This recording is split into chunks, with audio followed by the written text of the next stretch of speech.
Decifrando milagres. Por que uma pessoa se afasta da ciência nos momentos de maior desespero de sua vida e busca refúgio na fé? Quando Adela soube que podia perder seu filho, não hesitou por um segundo em abandonar as indicações médicas de repouso e se entregou por completo ao Senhor Caído de Monserrate. Faltando 15 dias para o parto, para eu ter o meu filho, disse ao meu marido, eu vou para Monserrate. Definitivamente, o Senhor Caído de Monserrate para os colombianos é um ícone que representa Bogotá para o país. É o centro histórico, o centro político, o centro cultural. E o Senhor Caído de Monserrate é também o centro religioso. Ao santuário de Monserrate 10 dias antes do parto. Essa foi a 9ª vez que o fez e assim cumpriu a promessa que fez ao Senhor Caído, mas arriscou até o extremo sua frágil gravidez. Por sorte, seu filho Andrés nasceu em bom estado de saúde. Quando saíram os resultados, o médico me disse, seu bebê está bem, você está bem? E ele ria e dizia, esse é o menino de Monserrate. Nesse caso, a ciência não me ajudou. Foi a fé que eu tinha no Senhor de Monserrate.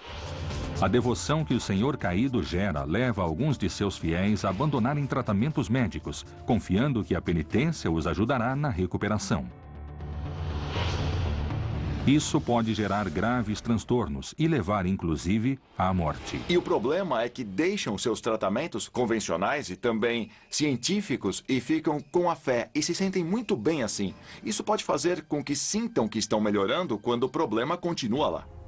O número de devotos do Senhor Caído continua crescendo em toda a América. O fervor pela figura misteriosa de madeira aumenta e os milagres se multiplicam. Ela realmente faz curas.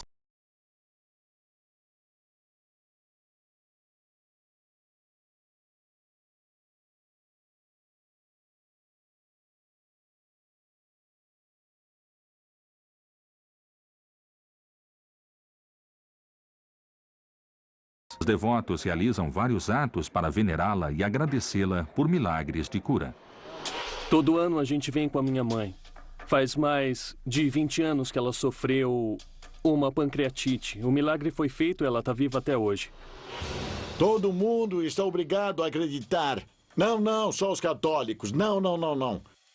Podemos ver que os eventos falam para todo mundo. E esse é um deles.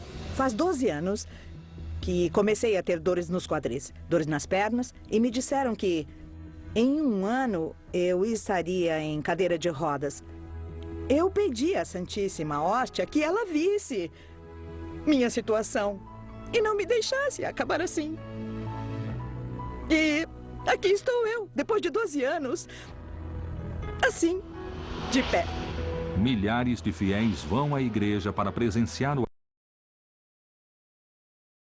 a cidade José Camargo. A noite de Sábado Santo é uma noite de felicidade, de glória. Tudo começa com a consagração do fogo novo e o círio pascal. Esse fogo vai se espalhando entre os fiéis. Todos têm seu círio aceso. Cantam. No momento de glória, tudo é efusão e felicidade. Que nos lembra que fomos lavados pelo sangue de Cristo no batismo das águas. O batismo na Igreja Católica significa o começo da atividade messiânica na vida de Jesus. Lá se originou a tradição pela qual os católicos devem ser batizados para pertencerem realmente à Igreja como cristãos. Monsenhor Camargo modificou o rito romano e realiza um batismo comunitário nas ruas da Cidade do México.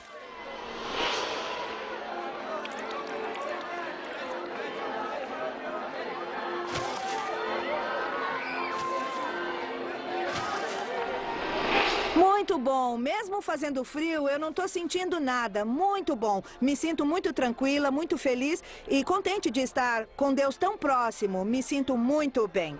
Não é frio, eu tremo, mas é de emoção, não é frio. Não é frio, toca em mim, eu não tô com frio. Poucos meses depois daquele estranho acontecimento, surgiram mais 3 hóstias com as mesmas características da primeira. Todas exalavam sangue. Isso aumentou as suspeitas daqueles que afirmam que Camargo usou o milagre com o único objetivo de captar mais fiéis. Virgem do Campanário. A aparição da Virgem do Campanário despertou intriga em toda a comunidade de Tilecito. Mas para quem aparece a Virgem Maria? Esses fenômenos acontecem pelo mundo constantemente, não distinguem culturas e, às vezes, surpreendem pessoas que nunca foram crentes, como Alfonso Ratisbonne, em 1842. Esse banqueiro judeu não gostava da Igreja Católica, mas depois de observar a imagem da Virgem em uma igreja católica de Roma, se converteu e se ordenou padre. Seu irmão, em agradecimento, fundou a congregação cristã Nossa Senhora do Sião, em Israel. Tilecito, La Rioja, Argentina. O arquiteto Arnaldo Vaca é especialista em construções religiosas e tenta analisar as paredes do campanário para revelar o mistério. A Virgem do Campanário, sem dúvida, é uma das histórias mais incríveis que existem em La Rioja. Quando aparece, você não acredita. Quando começa a acender a luz, é como se a Virgem fosse aparecendo do fundo, aos poucos. Vemos a Virgem e do outro lado do campanário vemos Nosso Senhor Jesus Cristo. Desse ângulo da capela se vê o Sagrado Coração de Jesus. Aí está a cabeça, o cabelo, os olhos, a barba e o coração mais abaixo. Eu vejo isso.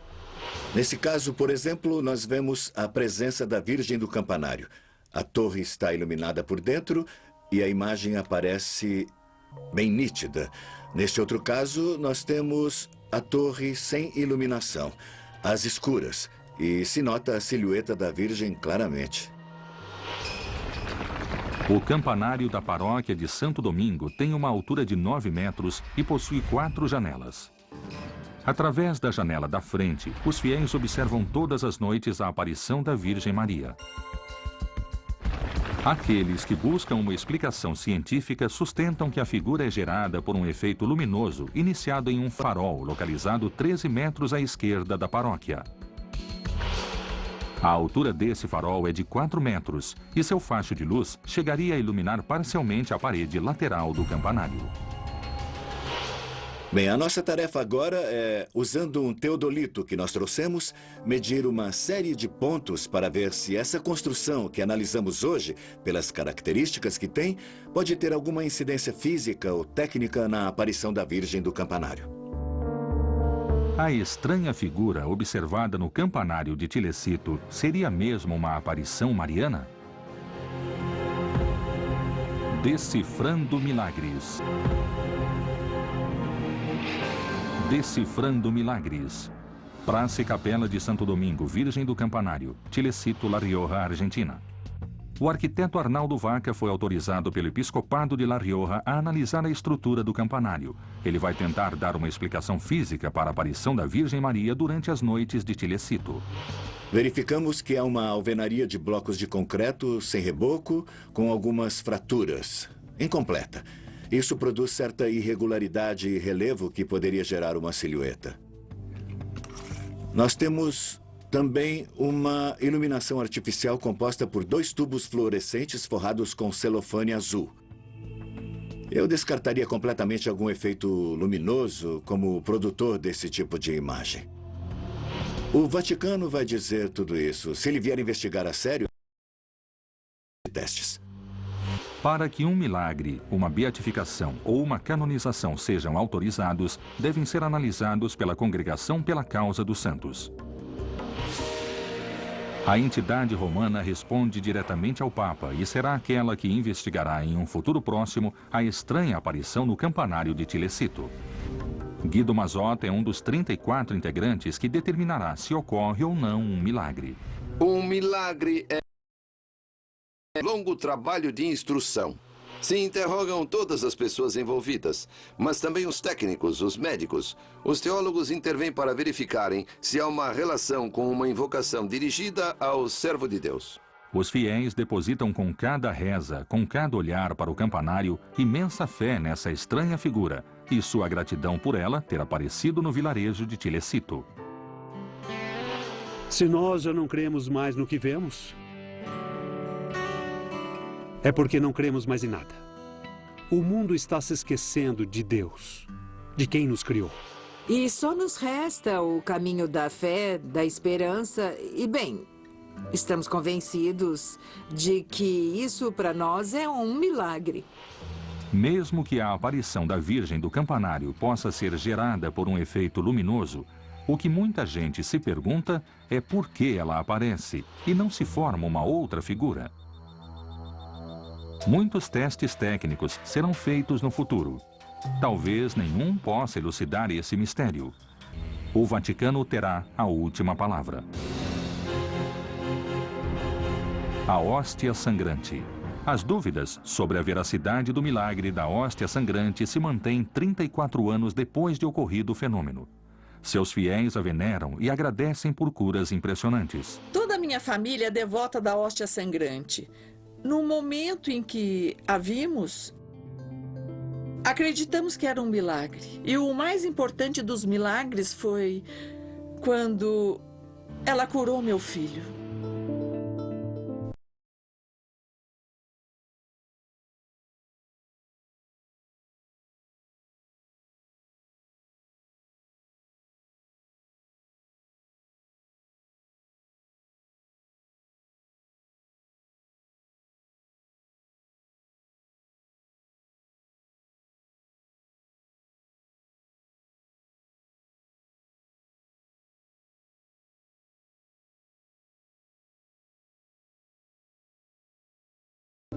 Depois de vários dias em terapia intensiva, os médicos decidiram operá-lo para salvar sua vida. A cirurgia era muito arriscada e, por isso, a mãe levou a Saul uma foto da hóstia sagrada. Milagrosamente, no dia seguinte, Saul acordou diante da descrença dos médicos. Aí chegou o doutor e me disse: "O que houve, Saul?" "Olha, doutor, aqui estou eu." Ele disse: "Deixa eu ver, mexe o braço." Eu mexi, tinha força, tudo. Perguntou a quem foi pedido. Eu disse que não era nenhum santo, mas a Santíssima Hóstia Encarnada. Os fiéis pedem curas e favores à Santíssima Hóstia Encarnada. Ela teria sangrado realmente há 34 anos? A ciência está prestes a resolver esse grande mistério. Decifrando milagres. Decifrando milagres. Depois daquela primeira análise realizada em 1978, Monsenhor Camargo aceitou submeter uma das hóstias sangrantes a testes de laboratório que determinarão se existiu ou não um milagre. Diferente do ocorrido há 34 anos, Camargo não aceita levar a hóstia a um laboratório. Nem deixa que ninguém, exceto ele, a tenha nas mãos. Ele desconfia que qualquer fator possa influir no resultado e ajude a desprestigiá-lo. A doutora Katia Hopp é a encarregada de realizar os testes. No templo da hóstia sangrante, pude observar uma hóstia que media aproximadamente 4,5 centímetros de diâmetro e no centro tinha uma mancha vermelha irregular de não mais que 4 milímetros. No microscópio, o que chama atenção é que é refratária. Uma das características do sangue é que ele é refratário. Tudo isso, na lente de aumento, parece uma mancha que, como vemos, é vermelha. É irregular, só que está sobreposta, então é difícil ver com detalhes de que consiste. Em 1978, Monsenhor Camargo viajou à Itália para comparar o caso de sua hóstia sangrante a um similar que foi reconhecido pela Igreja Católica no século VII. Ao chegar a Lanciano, observou que sua hóstia tinha características iguais à que era exibida ali. Isso lhe deu um incentivo para tornar público o milagre e defendê-lo diante dos detratores mais duros. O clero e a igreja, são eles que estão falhando. Não somos nós que estamos falhando. Jesus Cristo advertiu, se um cego guia outros cegos, dois caem no buraco. Por ser um tecido muito grosso, eu, como patologista, não posso determinar nem ser categórica que aquilo seja sangue. Ocorre em algumas ocasiões que, quando uma substância é muito nebulosa ou tem algo por cima, não é avaliável porque não se estão nítidas ou precisas as características das células. No fim das contas, o simples fato de estar falando, estar vendo, estar escutando, estar respirando é um milagre.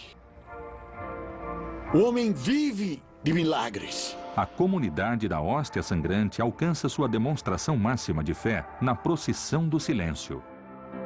Milhares de pessoas vão ao centro da cidade do México e agradecem os milagres realizados pela hóstia. Vocês que estão cansados, exaustos do peso, da carga de tantas coisas que existem nesta vida e que são indignas, impróprias. As dúvidas sobre o milagre da hóstia sangrante ainda persistem e Monsenhor Camargo é acusado de farsa há 34 anos. Contudo, Camargo mantém sua liderança religiosa e a comunidade da hóstia sangrante se converteu numa das mais influentes do México.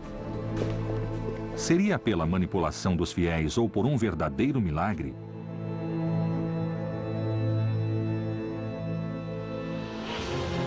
Os céticos continuam desconfiando, apesar dos estudos não negarem uma possibilidade de milagre.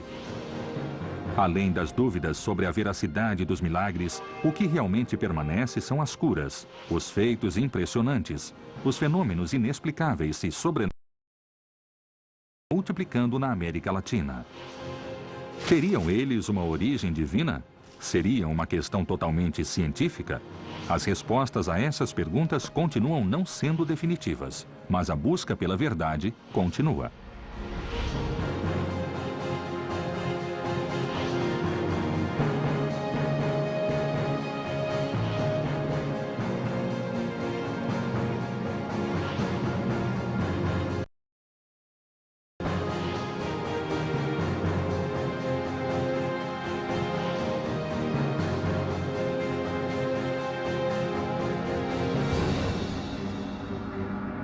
Decifrando Milagres.